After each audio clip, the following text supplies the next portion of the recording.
ಚಿನ್ನಾಭರಣ ಪ್ರಿಯರಿಗೆ good news ಒಂದು ಸಿಗುತ್ತಾ ಇದೆ. ಇವತ್ತು ಚಿನ್ನ ಬೆಳ್ಳಿ ದರದಲ್ಲಿ ಭಾರಿ ಕುಸಿತ ಆಗಿದೆ. ಸತತ 2 ದಿನ ಏರಿ 3ನೇ ದಿನ ಇಳಿಕೆ ಕಂಡಿದೆ.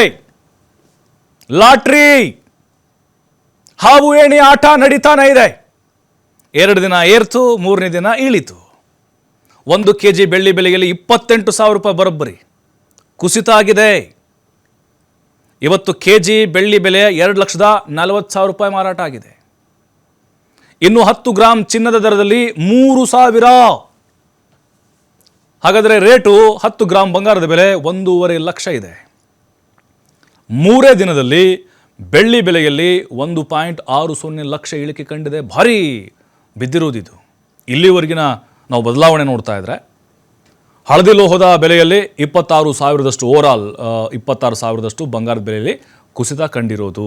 ಹಾಗಾದರೆ ಈ ಟೈಮ್ನಲ್ಲಿ ಬಂಗಾರ ಕೊಂಡ್ಕೊಳ್ಬೇಕಾ ಬೇಡವಾ ಅನ್ನುವಂಥ ಗೊಂದಲದಿಲ್ಲ. ಖಂಡಿತವಾಗ್ಲೂ ಕೊಂಡ್ಕೊಳ್ಳಿ. ಯಾಕಂದರೆ ಹೇಳೋಕ್ಕಾಗೋದಿಲ್ಲ, ಮತ್ತೆ ಜಾಸ್ತಿ ಆಗ್ಬೋದು. ಇದು ಏರಿಳಿತ ಆಗ್ತಾನೆ ಇರ್ತಿದ್ದು.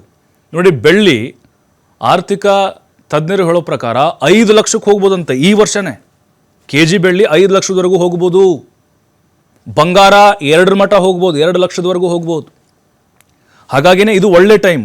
ಅಂದರೆ ಹೂಡಿಕೆದಾರರು ಏನಿದ್ದಾರೆ, ಬಂಗಾರದ ಮೇಲೆ ಇನ್ವೆಸ್ಟ್ ಮಾಡುವಂಥವ್ರು ಏನಿದ್ದಾರೆ, ಅಂದರೆ ಈ ಬಿಸ್ನೆಸ್ ದೃಷ್ಟಿಯಿಂದ ನಾವು ಹೇಳೋದು, ಅವ್ರಿಗೂ ಕೂಡ ಒಳ್ಳೆ ಟೈಮ್ ಇದು.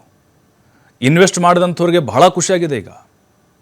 ಮತ್ತೆ ಇನ್ವೆಸ್ಟ್ ಮಾಡಬೇಕಾದಂಥವ್ರು ಅಂದರೆ ಹೂಡಿಕೆ ಚಿನ್ನದ ಮೇಲೆ ಅವ್ರಿಗೆ ಬಹಳ ಗೊಂದಲ ಇದೆ. ಆರ್ಥಿಕ ತಜ್ಞರು ಹೇಳೋ ಪ್ರಕಾರ ಹೂಡಿಕೆಯನ್ನು ಮಾಡಲಿಕ್ಕೆ ಇದು ಒಳ್ಳೆಯ ಸಮಯ. ಮತ್ತು ಅಡ ಇಡೋದು, ಚಿನ್ನ ಯಾರಾದರೂ ಅಡ ಇಡಬೇಕು ಅಂದ್ಕೊಂಡಿದ್ದೀರಾ? ಖಂಡಿತವಾಗಲೂ ಇಡ್ಬೋದಂತೆ. ಆದರೆ ಲಾಂಗ್ ಟರ್ಮ್ ಬೇಡ. ನಾನು 1 ವರ್ಷ ಬಿಟ್ಟು ಬಿಡಿಸ್ಕೋತೀನಿ ಅಂತಂದರೆ ಅದು ಸ್ವಲ್ಪ ಮತ್ತೆ ಭಾರಿ ವ್ಯತ್ಯಾಸಗಳಾಗ್ಬೋದು. ಅಂದರೆ ಜಾಸ್ತಿ ಆಗ್ಬೋದು, ಪೀಕ್ ಹೋಗ್ಬೋದು. ಹಾಗಾಗಿ 2-3 ತಿಂಗಳು ಟೆಂಪ್ರರಿ ಅಂತ ಏನಾದರೂ ಅಡ ಇಡಬೇಕು ಅಂತ ಹೇಳಿದ್ರೆ ಇಡಬಹುದು ಅನ್ನುವಂಥ ಅಭಿಪ್ರಾಯಗಳು ಬರ್ತಾ ಇದೆ. ಯಾಕೆ ಈ ರೀತಿ ಚಿನ್ನ ಬೆಳೆಯಲ್ಲಿ ಬದಲಾವಣೆಗಳಾಗ್ತಾ ಇದೆ? ನೋಡಿ, ಅಮೇರಿಕಾದಲ್ಲಿ ಅಲ್ಲಿ ಫೆಡ್ರಲ್ಗೆ ಟ್ರಂಪು ಬೇರೆಯವ್ರನ್ನ ತಂದು ಕೂರಿಸಿದ. ಮತ್ತು ನಮ್ಮದು ಟ್ಯಾಕ್ಸ್ ಏನಿತ್ತು, ಟ್ಯಾರಿಫು, ಅದೀಗ ಭಾರಿ ಕಡಿಮೆ ಆಗಿದೆ.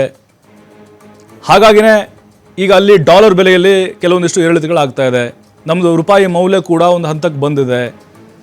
ಬಟ್ ಇದು ಖಂಡಿತವಾಗ್ಲೂ ಒಂದೇ ಥರ ಇರುತ್ತೆ ಅಂತ ಹೇಳೋಕ್ಕಾಗಲ್ಲ. ಏರಿಳಿತ ಆಗ್ತಾನೇ ಇರುತ್ತೆ.